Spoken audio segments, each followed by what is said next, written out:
Good morning everyone. সকাল 10:45 বাজছে আর আজকে হচ্ছে 31st অফ জুলাই 2024। এই সময় থেকে ব্লগ স্টার্ট করছি। রাতেবেলা ঘুমোতে অনেকটা দেরি হয়ে গেছিল, উঠতে পারিনি। সকালে জিম যায়নি অ্যাজ ইউজুয়াল, ইউবি স্কুল গেছে আর আমি এদিকে জিনুকে স্নান করাবো। বাইরে কাল অবধি যা প্রসেসিং ছিল সেগুলো সবটা হয়ে গেছে। ডাক্তার বলেছিল আজকে ইমিডিয়েটলি যেন ওকে স্নান করানো হয়, তো সেই কাজটা করে আমি যাব পার্লারে।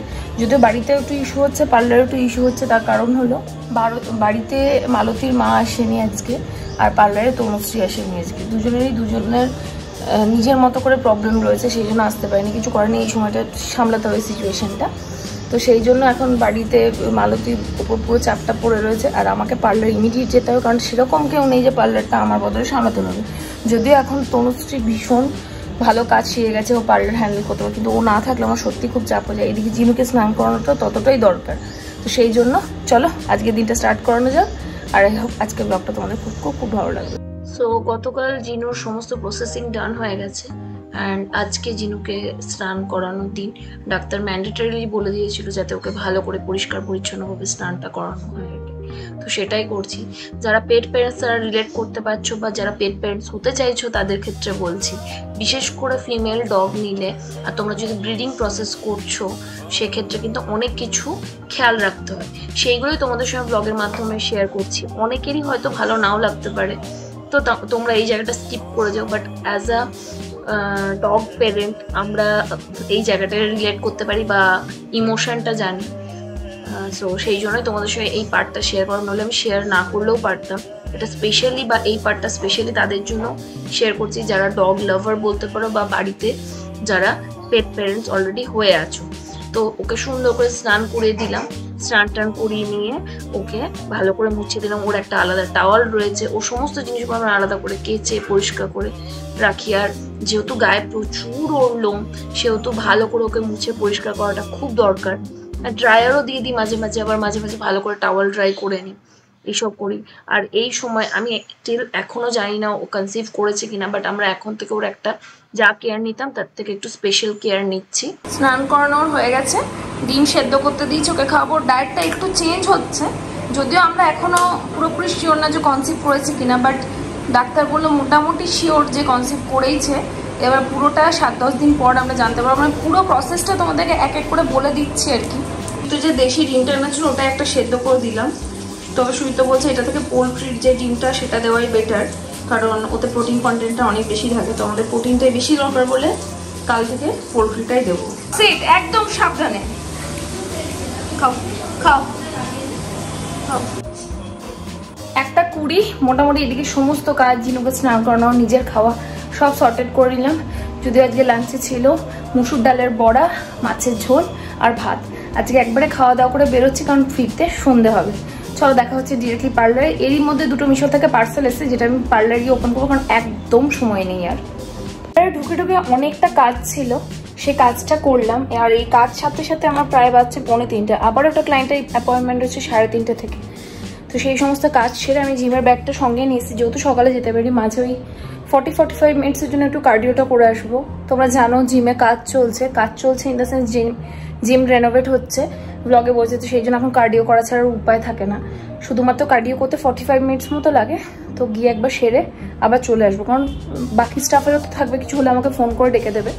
ইন দ্য মিন টাইম তোমাদের বললাম যে মিশো থেকে পার্সেল এসছে, তো তোমাদের একটু পরে আমি দেখাচ্ছি। নিজেও একবার দেখবো, কারণ দেখতে হবে কেমন কি এসছে, সেগুলো তোমাদের সঙ্গে শেয়ার করতে হবে। যদিও যেটা কিনেছি সেটা পুজো পারপাসে, পুজো শপিং এখনও স্টার্ট করিনি। মানে অনেকের তো বোধহয় স্টার্ট করে শেষ হয়ে গেছে, বাট এবছরটা না আমার খুব এদিক ওদিক হচ্ছে। আর ইউটিউব এইসবের পেছনে আমাকে অনেকটা সময় দিতে হচ্ছে। শপিং টপিং জেনারেলি অনলাইন করি আমি, আর বাকি কিছু কেনাকাটা আমি বর্ধমানে করি জেনারেলি পুজো কেনাকাটা। তো সেইগুলো করার সময় সেইভাবে পাচ্ছি না, তো সেই জন্য একটু প্রবলেম হয়ে যাচ্ছে। যা বুঝছি তাতে করে মানে লিটারেলি পুজোর চাপ বেড়ে গেছে।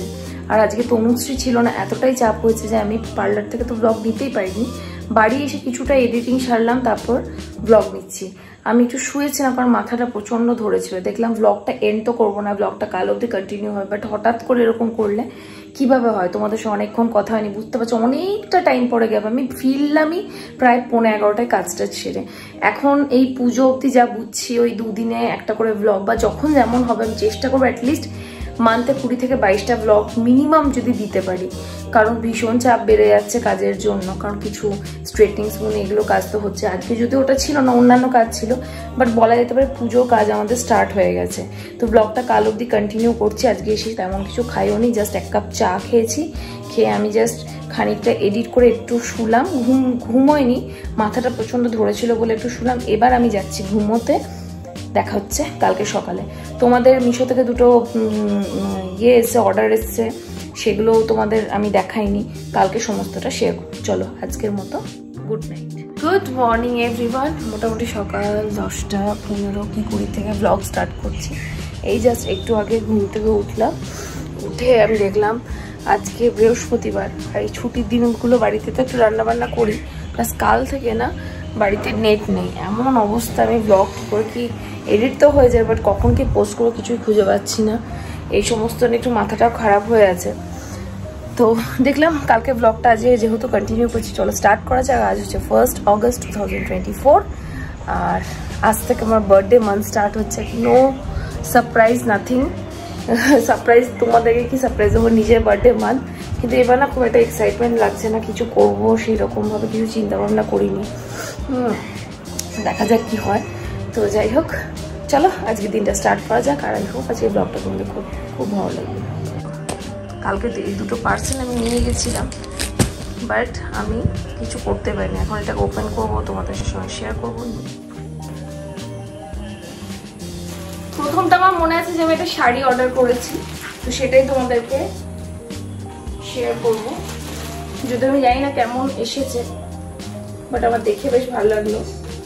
এবং প্রাইসটা পড়েছে 1500 কি 1600 সামথিং। আমি সবটা তোমরা এখানে স্ক্রিনে দেখতে পাবে। বাই দ্য ওয়ে, এটা নিয়ে অর্ডার করেছি ফ্রম মিশো।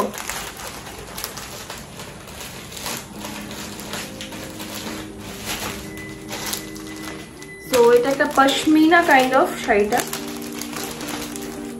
তবে অরিজিনাল পশমিনা তো নয়, অরিজিনাল পশমিনা অনেক বেশি রেঞ্জ হয় জেনারেলি, বাট এটা দেখতে তো বেশ ভালো লাগছে। এখন তোমাদের সামনে ওপেন করি।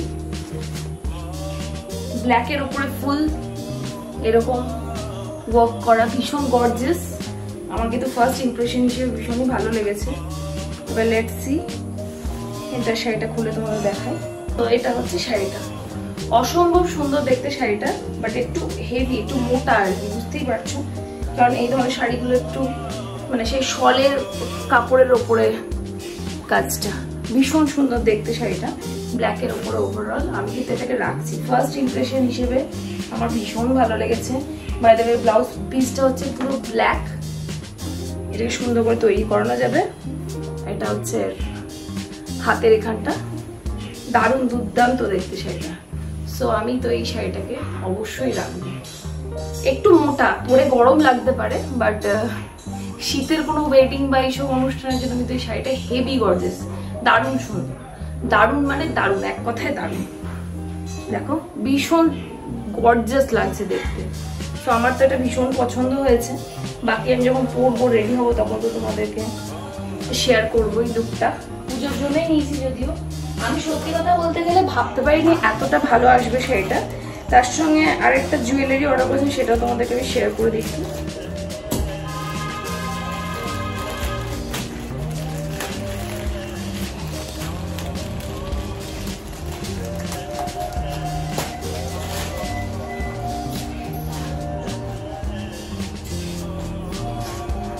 কাল থেকে আমি সুপার এক্সাইটেড এটা ওপেন করার জন্য, বাট কাজের এত প্রেশার কি বলবো, কোনোভাবেই করতে পারছেন না।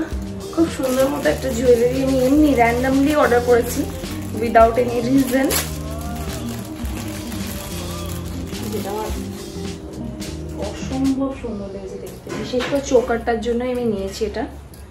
সো হিয়ার ইট ইজ, দেখাই তো, খুব সুন্দর একটা কড়ির চোকার বলতে পারো। দেখো ভীষণ সুন্দর দেখতে, এটা হ্যান্ডমেড জুয়েলারি, এখন মিশোতে খুব সুন্দর সুন্দর হ্যান্ডমেড জুয়েলারি পাওয়া যাচ্ছে। এই দেখো এইটা কিন্তু দড়ির ওপরে মিরর। এটা হচ্ছে পিওর কড়ির সঙ্গে বিটস। বাই দ্য ওয়ে কানেরটাও দেখিয়ে দিই তোমাদের। কানেরটাও দেখো ভীষণ সুন্দর, দুর্দান্ত। কিসের সময় পরবো জানি না, বাট এটা দেখে এতটাই ভালো লাগলো। এটা প্রাইস নিয়েছে 97, অনলি 97 রুপিস। এতক্ষণে নিয়ে ব্রেকফাস্ট নিয়ে বসলাম আর কি। আর বাইরের ওয়েদার দেখো, মানে এই জামা কাপড় এখন ব্যালকনিতে শুকাতে দিতে হচ্ছে, কারণ ওইদিকে ওপরে বৃষ্টি হচ্ছে বারবার করে। আর এদিকে ল্যাপটপ, কতগুলো কাজ, সঙ্গে রান্নাও করতে হবে। সো ইন্টারমিডিয়েন্ট ফাস্টিং ব্রেক করে আজকে খেলাম ব্রেড আর চা। এটা আমার গো টু ব্রেকফাস্ট বলতে পারো। যদিও এটা হেলদি ব্রেকফাস্ট বলা যেতে পারে না, মানে কমপ্লিট মিল বলা যেতে পারে না, বাট হ্যাঁ ঠিক আছে, যেহেতু চাটা খেতে ভালোবাসি মাঝে মাঝে, এরকম খাবার খাওয়াটাও দরকার। একটু পরেই ভাত খাবো, তো সেই জন্য আমি আর বেশি হেভি কিছু খেলাম না। আচ্ছা, আজকে তোমাদের সঙ্গে খুব সিম্পল একটা অড়হর ডালের রেসিপি শেয়ার করছি। তোমাদের আমি আগের দিনই বলেছিলাম যে ঠাকুরবাড়ি সিরিজের কিছু রান্নাবান্না আমি করছি, সেটারই মধ্যে এটা টমেটো দিয়ে অড়হর ডালের রেসিপি। অড়হর ডালটাকে খানিকক্ষণ ভিজিয়ে রেখে হলুদ নুন দিয়ে সেদ্ধ করে নেবো। তোমরা চাইলে এটা প্রেশার কুকও করে নিতে পারো। ডালটা যখন আধা সেদ্ধ হয়ে যাবে তখন এর মধ্যে আমি দেবো চিনি, টমেটো কুচি, এই সব কিছু দিয়ে আর খানিকক্ষণ সেদ্ধ করে নেবো। আমাদের যে বিটারটা আছে সেটা দিয়ে খানিকটা বিট করে নিলে কি হবে, ডালটা আধ ভাঙা হবে, তাতে ডালটা অনেকটা গাঢ় হবে, নরম হবে এবং খেতে টেস্টি হবে। ব্যাস, প্রসেস বেশি কিছু নেই, খুব সিম্পল, কিন্তু খেতে ভীষণ টেস্টি হয়। ডালটা এইভাবে আধ ভাঙা করে নিয়ে ডালটা এবার আমি নামিয়ে নেব। এবার এটাকে একটা ছোঁকা লাগাবো, যেটা ছোঁকা বলে আর কি আমাদের। তো ওটার জন্য দেব ঘি, শুকনো লঙ্কা, আর দেব কিছুটা রসুন, থ্যাতলানো রসুন। এই রসুনটা লাল লাল করে ভাজা হয়ে গেলে যে সেদ্ধ করা ডালটা আছে সেটার মধ্যে দিয়ে বেশ খানিকক্ষণ ফুটিয়ে নিয়ে নামানোর আগে আমি কাঁচা লঙ্কা দিয়ে দেব। মাথায় রাখতে হবে নুন আর চিনির যে ব্যালেন্সটা সেটা যেন ঠিকঠাক থাকে, তাহলে এই প্লেন অ্যান্ড সিম্পল ডালটাও কিন্তু খেতে অসাধারণ লাগে। আর রসুনটা একটু ভালো করে তোমাদের ভেজে নিতে হবে।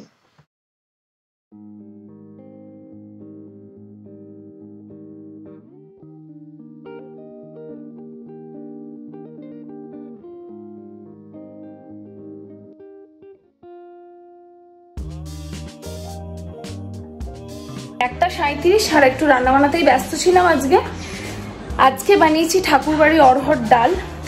তোমরা দেখেছো মোটামুটি যে আমি এই বুকটা কিনেছি, এখান থেকে কিছু রান্না আমি আগে করতাম, কিছু রান্নার রেসিপি দেখে করছি। তো অড়হর ডালের রেসিপিটা তোমরা অবশ্যই দেখো, আশা করি খুব ভালো লাগবে, কারণ ভীষণ সিম্পল একটা রেসিপি। খেতে কেমন হবে সেটা আমি জানি না, কিন্তু যা যা ওখানে প্রসেসে দেওয়া আছে তাই তোমাদেরকে দেখানোর চেষ্টা করলাম, তুলে ধরার চেষ্টা করলাম। আশা করি তোমাদের ভালো লাগবে। আর এর সাথে বানাচ্ছি দুধ দিয়ে মাছ। এটা রেসিপিটা তোমরা আমার ইনস্টাতে গিয়ে দেখতে পারো, ইনস্টাতে চাইলে আমাকে ফলোও করতে পারো, আর শর্টসও তোমরা দেখতে পাবে। তো চলো এখন আপাতত খানিকটা আরেকবার চা খাই, বাড়িতে থাকলে চা খাওয়াটা বেশি হয়। চাটা খেয়ে নিয়ে তারপর কথা বলছি, রান্না করছি। এইদিকে প্রিপারেশন হচ্ছে আমাদের মাছকে নুন মাখিয়ে রেখেছি, আর এটা হচ্ছে মাছের মশলা, মানে এর মধ্যে আছে দুধ। অবশ্যই দেখো, রেসিপিটা খুব ইন্টারেস্টিং। এই হচ্ছে অড়হর ডাল, ফ্ল্যাশটা অন হয়ে গেছে দিনের বেলা। লাঞ্চে আজকে রয়েছে অড়হর ডাল, দুধ দিয়ে একটা পাতলা মাছের ঝোল, আর তার সঙ্গে রয়েছে বৃষ্টি, কারণ তারপরেই সারা দিন ধরে বৃষ্টি চলছিল, মানে লাঞ্চের পর থেকে বৃষ্টি অ্যাকচুয়ালি বেড়েছে। বাইরে যা বৃষ্টি পড়ছিল আমি তো বললাম আজকে বেরোতেই পারবো না, বাট আজকে আমার বেরোনোটা খুব দরকার। পার্লার নয়, নিজস্ব কিছু কাজে এখন যাবো, যদিও পার্লার থেকে বেরিয়ে নিজস্ব কিছু কাজ বলতে আমাকে রবিনার কাছে যেতে হবে। ওকে বেশ কয়েকদিন থেকেই বলছি যাচ্ছি করে যাওয়ার হচ্ছে না, মানে পার্লারের চাপের জন্য। তো আজকে যেহেতু বৃহস্পতিবার তনুশ্রী আমার কাছে থাকবে, সেহেতু আমি একটু সময় পেয়েছি, তো আগে যাবো পার্লার, ওখান থেকে তনুশ্রীকে পিক করে একবারে রবিনের কাছে কাজটা ছেড়ে তারপর বাড়ি আসবো। এই যে আমি রেডি হয়ে গেছি, এই কুর্তিটা অনেকদিন পরেই পরলাম। তো ভিজে গেছিলাম আজকে রাস্তায় এসে, এটাকে খুলে প্রথমে আমি ড্রাই করলাম, তারপর আবার চেঞ্জ করে পরলাম এক্সট্রা জামা কাপড় আর নিয়ে, এতটাই বেশি ভিজে গেছিলাম। তো ড্রাই হয়ে গেছে, এখন আমি এখান থেকে বেরোচ্ছি, যদিও বাইরে এখনো বৃষ্টি পড়ছে না। তনুশ্রী যাবো কি করে যাবি রে, সেটাই তো ভাবছি রে আমি। যাক, আবারও ভিজবো মনে হচ্ছে। তো যাক, যখন যে কাজটার জন্য এসেছি সেটা আমাকে করতেই হবে। রবিনের কাছে যাচ্ছে, রবিনকে ফোন করে নিই, দেন বাড়ি যাব।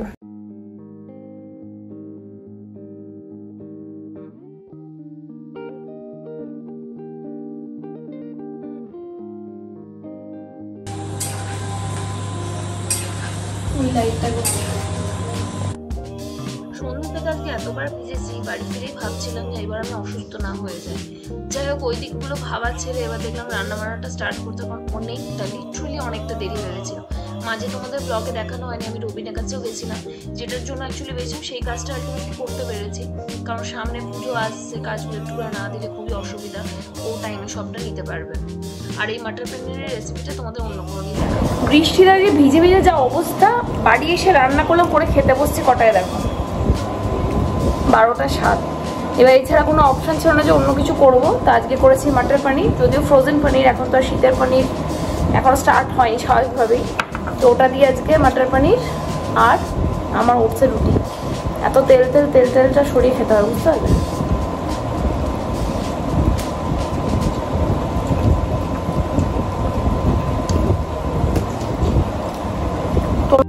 রাতেবেলা ছোলা ভেজালাম, চিয়া ভেজালাম, আর আমার ব্লগের একদম এন্ডে চলে এলাম, যেটা অবশ্যই কাল থেকে চলছিল।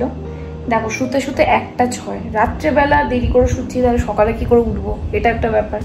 আবার বিকেলবেলা সময় করে উঠতে পারছি না, বা রাতের বৃষ্টি, এই করে করে এত জিম কামা হচ্ছে। আমার 2 বছরের মানে ওয়ার্কআউট শিডিউলে বোধহয় এত জিম কামাই কোনোদিন করিনি, এই লাস্ট 2 মাস থেকে যেমন চলছে। এছাড়াও জিমের রিনোভেশন চলছে, শুধু কার্ডিও সেকশন ছাড়া অন্য কিছু হচ্ছে না, সেটার জন্য একটুখানি বিরক্ত লাগছে সত্যি কথা বলতে গেলে। তবে হ্যাঁ, যে আমাদের জিম ওনার, তার সঙ্গে যে কথা হলো, সে বললো আর 2-3 দিনে কাজ হয়ে যাবে। আসলে ওয়েট ট্রেনিংটা করে আমি কার্ডিও করি জাস্ট 15 to 20 মিনিটস, তো বেশি ইনক্রিজ করলেও একটু অসুবিধা হচ্ছে। সব কিছু মিলিয়ে না মানে সেই ঘেটে ঘ হয়ে যাচ্ছে। আবার এইটাও একটা ব্যাপার, সামনে পুজো, আমি রেগুলার ওয়ার্কআউট এখন করতেই পারবো না লাস্ট 2 মান্থস, মানে কামিং 2 মান্থস। তো দেখি এখন কি হয়। আজকেও চেষ্টা করছি যেন কাল সকালে উঠে ওয়ার্কআউটটা করতে যেতে পারি। এবার রেস্ট, জানি না কি হবে। আর আজকে বিকেলেই যেতাম, কিন্তু বৃষ্টি শুরু হলে আমি যেতে পারলাম না। এই জিম নিয়ে আর বেশি গল্প তোমাদের সঙ্গে করছি না, ব্লগটা এখানে এন্ড করছি। ব্লগ থেকে যদি কিছু ভালো লেগে থাকে প্লিজ মেক শিওর চ্যানেলটা সাবস্ক্রাইব করে দিও, ভিডিওটাকে লাইক করো, শেয়ার করো অ্যাজ মেনি অ্যাজ পসিবল নিজের ফ্রেন্ডস, নিজের ফ্যামিলির সঙ্গে। চলো দেখা হচ্ছে আনাদার নিউ ব্লগের সাথে। Till then tata bye, take care. সবাই খুব খুব খুব ভালো থেকো।